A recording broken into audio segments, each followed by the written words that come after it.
ก็ជួយកាន់ប៉ាមួយមើលតែខ្ញុំការលឹកជាមួយបងប្អូននឹងក្មួយ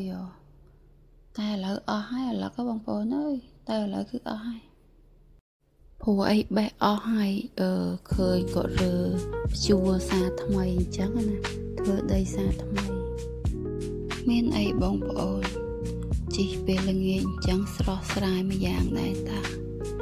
បានបងស្រីហ្នឹងដប់ប្អូនហ៊ានដប់ឲ្យបងស្រីដប់ជាមួយក្មួយ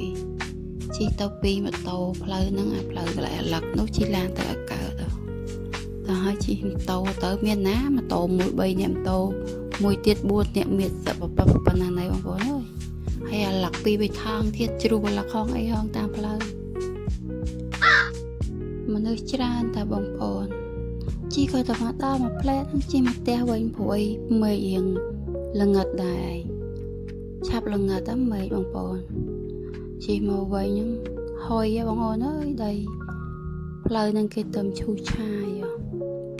តែហើយមានឡានម៉ូតូច្រើនសៅរ៍អាទិត្យឡានម៉ូតូច្រើនអីហុយ